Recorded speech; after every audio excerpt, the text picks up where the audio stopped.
and welcome along to another episode of Telecast PH, the Telework PH Business Process Outsourcing Podcast, breaking through the cultural barriers and changing the way we look at outsourcing to the Philippines. I'm BizDev Jeff, your host. Thanks for joining, and as always, a special thank you to all who have been listening and following my content on LinkedIn and Instagram. Now, if you're interested in finding out more about building a customer support or back office team here in the Philippines, or many of the other outsourcing options available, hop on over to www.teleworkph.com or hit me up in LinkedIn. Just search BizDev Jeff Thompson or the hashtag BizDevJeff and send me a message and we can talk about it. Now, before we get to today's guest, I want to say that I sincerely hope everyone is staying home and staying safe. Remember, it's up to us as to how long this pandemic lasts. Today's episode features a conversation I had with Jeff Pugel, founder and CEO of Ignition over in Cleveland, Ohio. Now, I met Jeff on LinkedIn after he had listened to the podcast, and we made a connection, started the conversation, and as I found out a little bit more about Jeff and what he does, I knew I had to ask him to be on the podcast to share his story and his message. So without further ado, let's listen in. Hey guys, and welcome to Telecast PH. Today I have a very special guest and one that I've been trying to get on the show for quite some time, and finally we were able to get our paths to cross. I'm joined by Jeff Pugel. He's the founder and CEO of Ignition, and he hails from the same neck of the woods that I do, which is the Cleveland-Akron area. Of course, I'm from Akron, so we call it the Akron-Cleveland area. So anyway, Jeff's on here, and he's going to talk about his company, starting the company, and how the virus outbreak has affected his business. Hey, Jeff, how you doing? Hey, good. How you doing, man? Oh, you know how it is. Same old, same old. Yeah. So do you want to go ahead and jump right in and tell us about Ignition and what it is that you do and how you bring value to your clients? Yeah. So Ignition, where it is currently nowadays, and this we may get into this a little bit on, but have really pivoted just lately with the whole COVID-19 pandemic of helping marketing agencies and small B2B professional service companies. So think like, accounting firms and law firms and, companies of that type survive and thrive during this whole, as I'm calling it, this whole stay-at-home era by learning how to properly leverage the power of LinkedIn to recreate all of their new business channels that have been so suddenly disrupted since no one can do, face-to-face meetings any longer.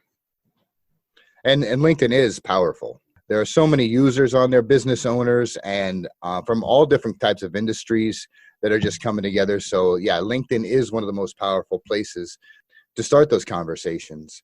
So in your opinion then, I mean, is lead generation kind of on its way out more and more, the social selling and getting on the social medias places like LinkedIn and the other platforms? Is that more beneficial than the lead generation today? The way I like to say it, lead generation isn't going away. It's just transforming itself into a new era. And that's where I feel social selling is, because there's a certain way to approach it. There's a kind of, new rules of the road. So, just you can think back, to a simpler time where, you might have done initially cold calling for lead generation. Then, that kind of ran its course. Then you moved on to, you moved on to digital channels, pre-LinkedIn, that kind of ran its course, and you moved on to this and you moved on to that, and kind of, where it's at now for the B2B game is LinkedIn. And, with that though, there's certain rules of the road, as I like to call them, in order to properly harness the power of the platform. And that's why I think I really like the term social selling, because that is what it is. It's a very different rapport on there. I always like to equate a lot of times, any type of interaction online of like dating or a courtship. I always tell my clients, you never, if you're, when you're dating, you never proposed marriage on the first date. Right, exactly.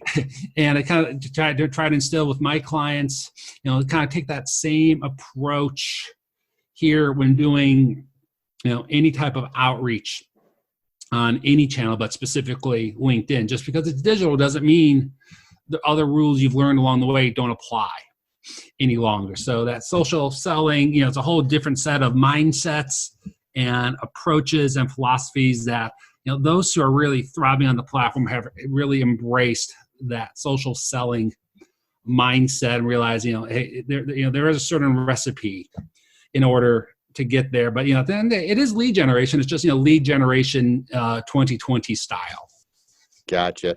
Because I like what you have here on your LinkedIn profile, where it says, you put here, the key is to stay on their radar until they're ready to buy.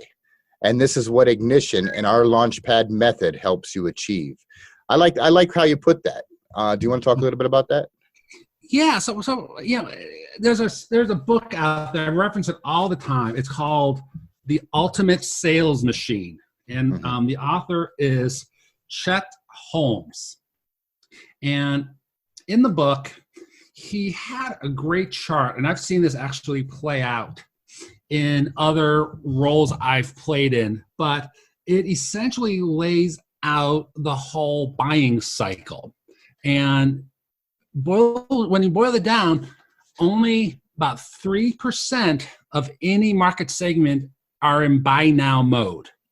It could be something as simple as buying a new bottle of Coke at the grocery store, to buying a new shirt at the department store, to buying a new washing machine, all the way up to bigger ticket items such as a new car or a new house. But only 3% across the board at any moment in time are actively in market. Beyond that, then you have about another 6 to 7% who are open to the idea, or kind of in the market, a little bit more on the periphery of things. Not quite, what they have is kind of, maybe working possibly on its way out.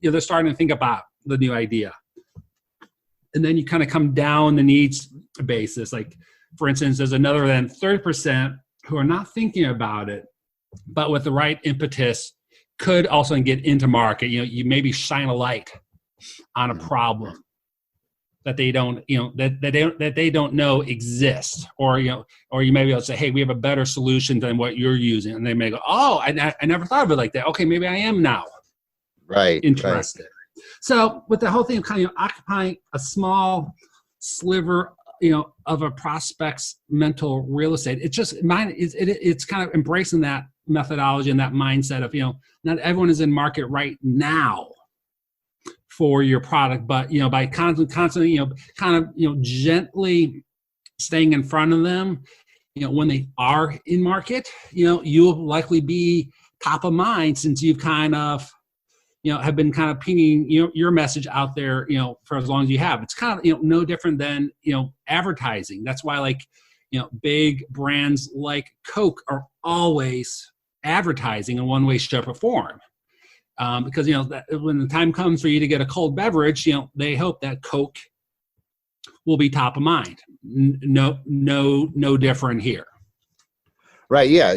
Coke is always there in your face, commercials, billboards, magazines, wherever you go. Yeah. There's a Coca-Cola ad. And I try to do the same thing along those lines with Telework PH, because I know that a lot of businesses are not, right now they're not ready to outsource, or perhaps it's crossed their mind, but they don't know too much about it, and maybe don't know where to turn to find out more about it. So I like to put it out there that, hey, this is what we do. I'm here. You want to talk about it? That's cool. You don't want to talk about it yet? Hey, that's cool too. But I'm going to keep reminding you, hey, I'm here, and this is what we do. So yeah, that methodology is a great way to approach it, because it's less stress, it's less pressure, and it does give people time to consider the product, or to consider the service that you're offering, and keep it light, keep it airy, keep it conversational. I think that's a lot of the new way, like you were saying, the 2020, rather than the cold emails, the cold calling, the showing up with coffee at their office, and really trying to get in there and pressure them into a sale. Because I know both of us in our lines of businesses. I mean, basically, we're not selling like a plug-in or an app where it's going to be $20 a month. We're basically saying, hey, take on my service and give me thousands of dollars a year, so it takes time for them to make that decision. Definitely. Yeah. So, go ahead. I was just like, one thing I've also seen too, and I'm seeing this more too, is like the stats show that nowadays, before, it used to be at one point where the seller controlled the whole buying cycle. The buyer would have to reach out to the seller to get all the information they needed to make a decision. Now with everything being online, that equation has been flipped on its head. And studies have shown that when a prospect reaches out to a salesperson nowadays, they could be as far as 80 to 90% through the purchase funnel at that point. Mm-hmm.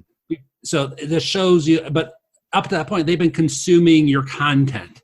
They might have checked out your website. I've had several instances, like for me personally, I would have clients that pop into my inbox all of a sudden. I've never seen them interact with a post of mine in any way, shape, or form. But they said, "Hey, I've been following you for a while now. I like what you've been putting out. I'm interested in talking about what you do, because I think what you're offering could be a solution to a problem I have."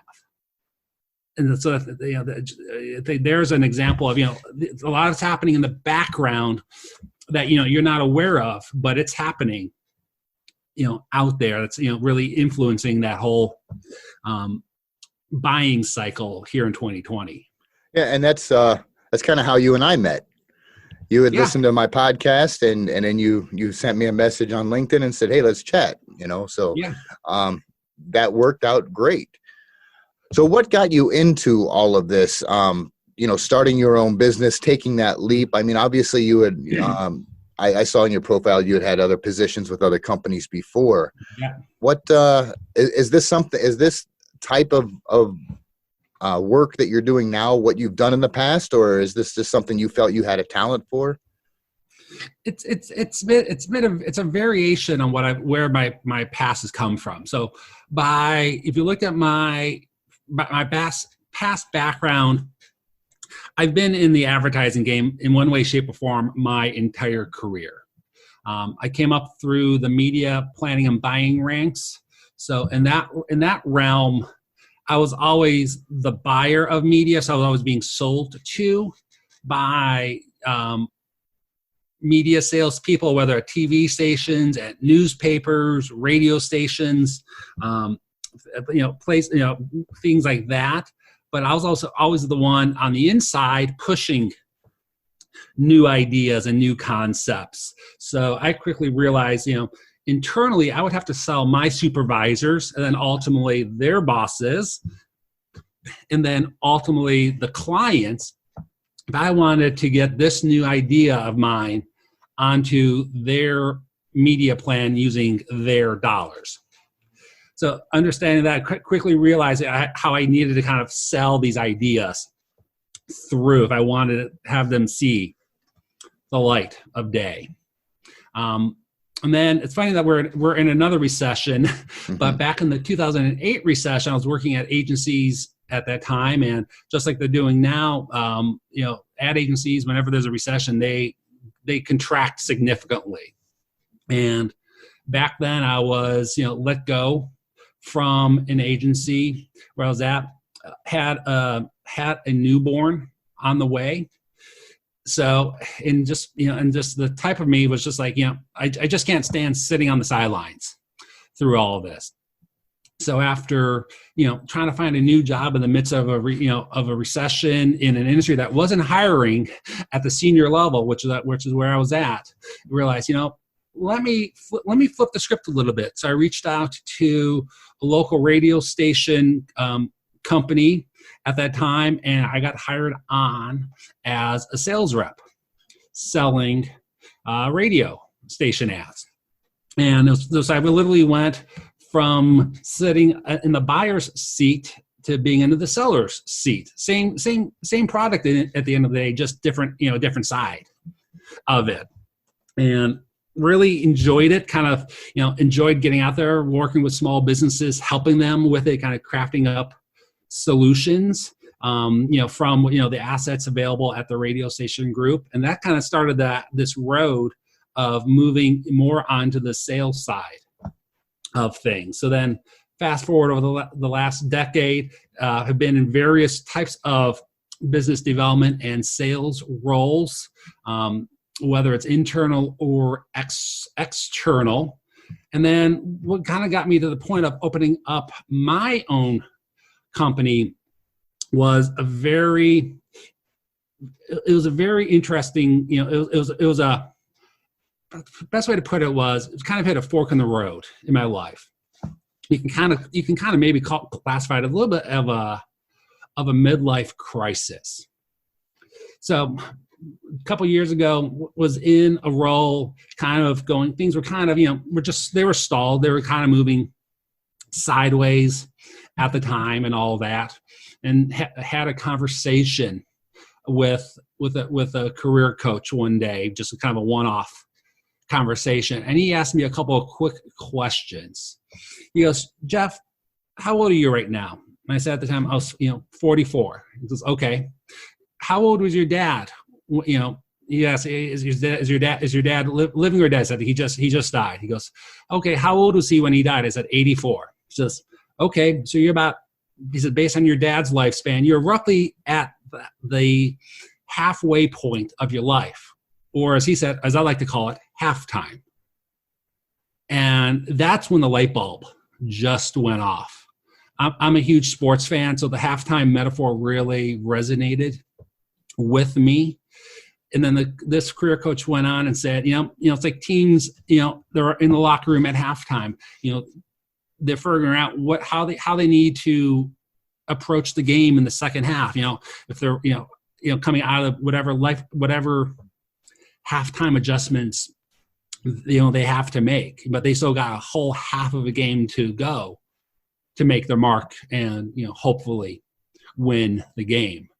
And that was kind of what just got me onto a whole different trajectory where I'm at now, saying, I'm on the back part of my life now, but I got a lot of game ahead of me still. So it's kind of the impetus to kind of get out from working for somebody else and starting my own company. And the way kind of looked at how the idea for Ignition was having some other conversations in a group of ad agency owners one day. And the common theme that came up was they all knew they needed new business leads to keep their agencies growing. But none of them liked to do the work needed to get those conversations started. And I'd been doing something very similar in my last couple of jobs. And it actually became quite natural to me. So that's why I kind of married the two pieces together of, hey, I'm hearing this huge need in the marketplace, plus, hey, here's something I like to do. Combine the two together, and that's how Ignition came to be. Well, that's an interesting story. So, I mean, it wasn't something that you had planned out to do. It was something that came to you, and it was a realization that, said, hey, I'm good at this. And everything just sort of came together for you, huh? Yeah. I mean, I was kind of at that time chasing riches, being in a couple of different startups along the way, and both of those kind of went boom. I was thinking, the startup path would be the path for me. But yeah, ultimately got to a point where I realized the path was, to go down this way with me opening up my own company, helping people in the way that I knew, in a way that I know that works for others. So was that a scary step to take, leaving the security of having a job to, like all of a sudden you've got to find clients for yourself, and that's how you're going to put the food on the table? Yeah, it is. It is flying without a parachute at times.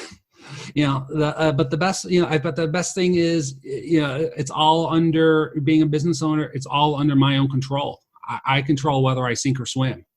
Kind of like in this current environment now, yeah, everything's contracting, but it's the mindset of saying I control my destiny, not, outside forces. They may influence it a little bit, but ultimately I'm the one that decides, am I thriving or am I shrinking in this environment?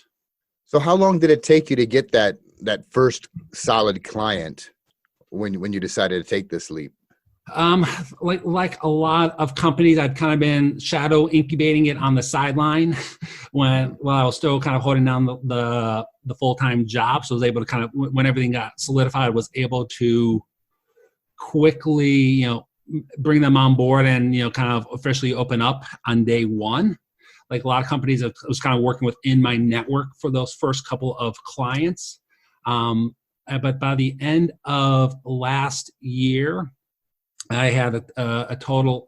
So the company opened officially for business on May 1 of 2019. And by the end of the year, I was up to 6 clients already. Wow. That's really hustling. Where do you see yourself going, in the future? Are you looking to expand and bring on a nice big team, build a nice outsourced team? Yeah, right now with the environment being a little bit cloudy, it's hard to say exactly. Yeah, I would love to grow it. It's I think it's walking that fine line though. Is I don't want this to become a mass productized service. I think you lose a lot of the specialness, and the special sauce gets lost when you start to have a huge team, and then it just starts to become like an assembly line product, which I don't want. There's people want that out there. There are products like that out there where they can go to. I'm looking for more of that, almost quasi productized thing where you get to know every client really well. Yeah, you do have a small team that helps on the implementation, but on my side would be working in concert with all of the clients. I don't really want it to be transactional necessarily. My whole impetus here is to help agencies and small businesses, and you can't really necessarily do that at a huge level of scale without giving something up, and I'm not ready to do that. You like having the personal touch. I mean, that's what's in your blood is speaking to the clients directly, talking to them, and just having those kind of conversations. That's where your passion is. Yeah, I mean, yeah, because it doesn't do anybody any good if you've got 100 clients, but none of them are getting the right attention. Then all of a sudden they all churn and they're not getting the results they want. That's not helping anybody out there. I'd rather be have a good couple of handfuls of clients where I'm on I have relationships with each and every one of them, and exactly what's happening, so you can help them. That's where I feel the results really occur and really happen, especially in like dynamic industries like this. Is like when the whole COVID-19 pandemic hit a couple of weeks ago, it required a pivot on all fronts. Right. And being kind of small and nimble, we were really able to turn on a dime with all of our clients. I think if you had a big organization, that would be impossible to do. And I was just, when you're doing anything of business development or lead generation, I think, nimbleness is key. Oh, absolutely. When you lose that personal touch, you lose that flexibility. And yeah. I completely get what you're saying. So I want to tell all my listeners right now, there's going to be a point where Jeff is going to have to stop taking clients. So if you want to talk to Jeff, you better talk to him soon before he fills up. So, if he has to turn you away, don't blame me. So let's talk about, what's on everybody's lips, and is, this virus is really affecting, we're, basically almost a month now into the major part of it, the most major part that we've seen. So it's been 3 weeks to a month. where things have been locked down and there's been more attention and unfortunately more people contracting this disease. And it's been almost on a day-to-day basis of, everybody's living one day at a time is what I'm trying to say. One day it's like we're making this plan, but boom, no, we can't. And it looked like we were going to open back up in April, but this may go till August. We don't know. That's that whole uncertainty. How has that affected you?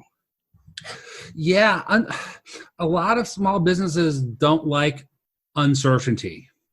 I actually just posted something today on LinkedIn about that.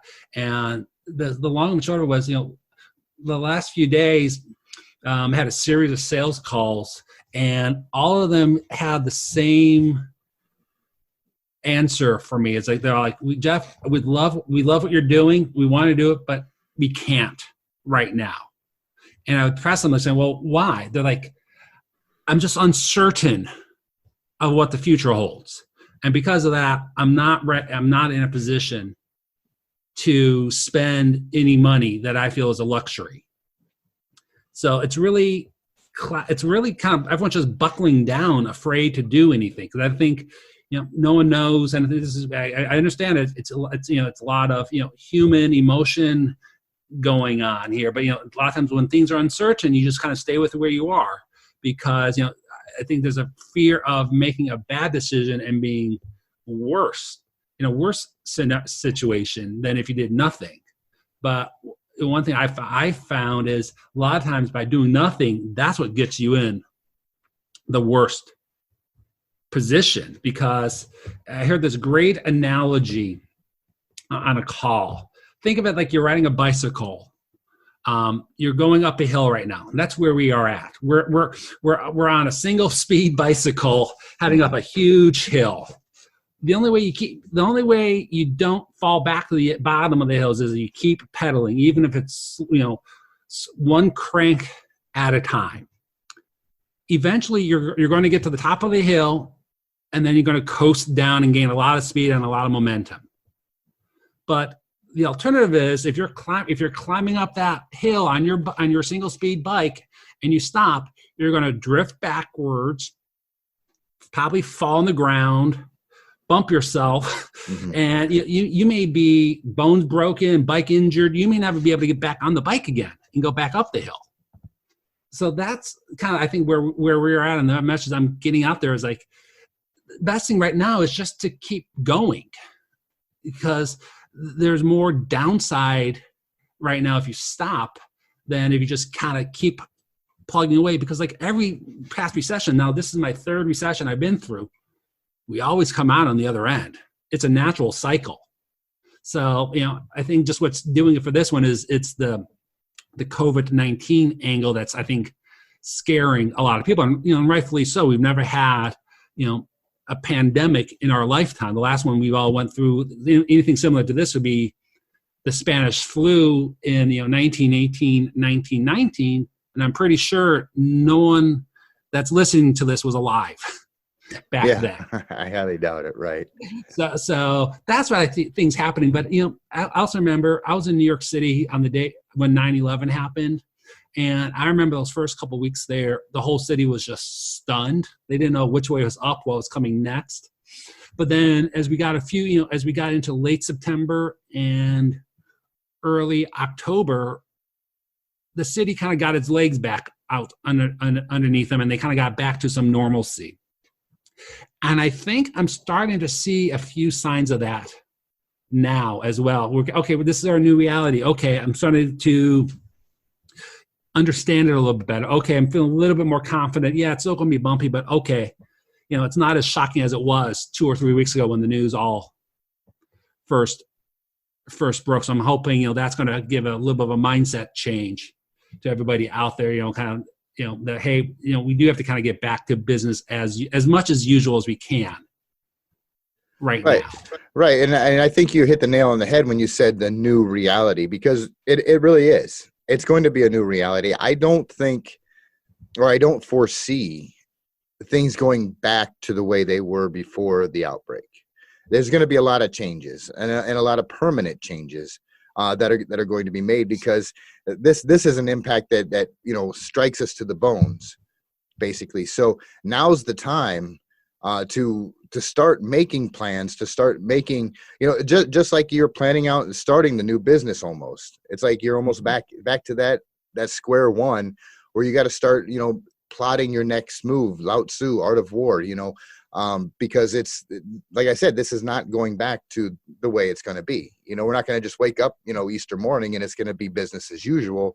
Let's all just go back to our offices. It's going to take a lot of time, and it's going to be a more gradual process, getting back into the offices, getting, back into our businesses, and to actually have people, even with the stimulus, getting, wanting to open up their wallets and begin purchasing again, and hiring services and whatnot. So, like you said, it's a new reality, and we got to start making plans. And that's what I've been putting on LinkedIn too. And, I understand where these businesses are. Outsourcing could be a solution, or it could not be a solution. Either way, let's hop on a call and talk about it. I can tell you what your options are. And that's basically what the same thing you're doing, right? Yeah, and I'm glad you mentioned the hop on a call, because that's actually the approach I'm advising all my clients right now, and that's what the savvy ones are doing. Is they realize right now no one is buying anything. I get that, but doesn't mean you can't start relationships now. Doesn't mean you can't start conversations now. Exactly. Because what's going to happen is, when things do kind of start to get back to normal, businesses start to open back up. Well, guess what? People are going to need people, and then they're going to refresh back, kind of like we were talking about earlier on this podcast, of kind of occupying a small sliver of their mind until they're ready to buy. Is when they're ready to buy. Oh yeah, I remember. Hey, Jeff was the guy with that. Jeff was this guy, and Bob was that guy, and I need them all now, and they're going to come back around, and that's so it's almost think of it like we're planting seeds right now that we will start to harvest, in a few months' time. Exactly, and now is the time too for businesses to, as you say, get out in front of this and get their name out there. Keep posting on LinkedIn, keep posting on the social medias.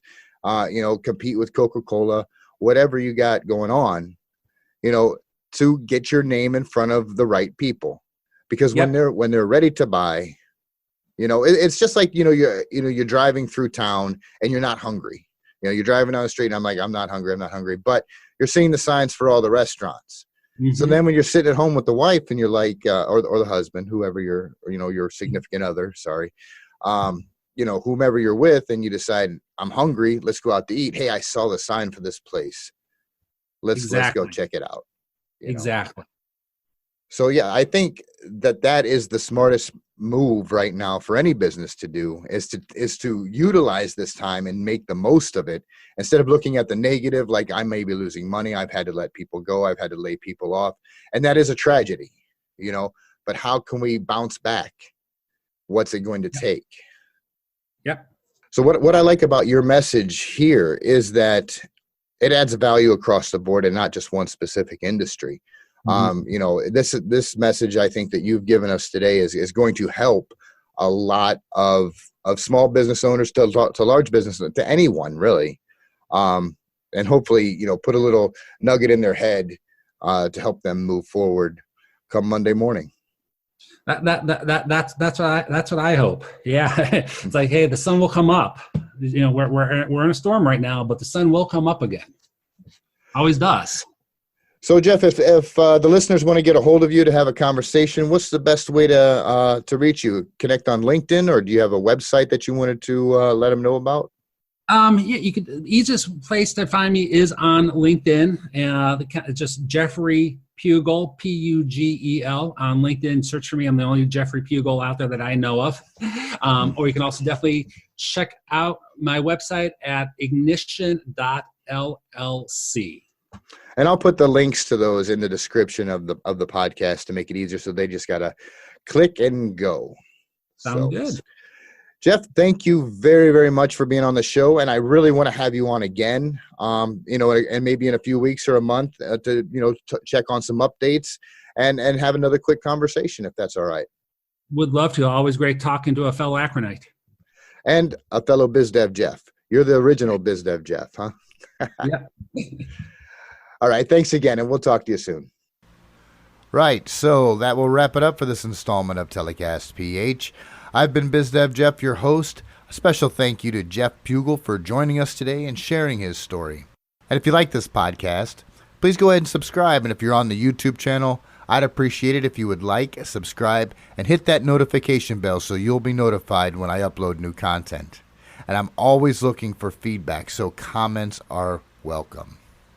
And of course, if you want to find out more about Telework PH and what we do and how we can help your business scale up quicker, hop on over to www.teleworkph.com or hit me up on LinkedIn. Just search BizDev Jeff Thompson or the hashtag BizDevJeff. Send me a message and we'll talk about it. And as the late great Dr. Wayne Dyer said, in a world where you can be anything, be kind. Take care, everyone. Be safe. This is BizDev Jeff, signing off.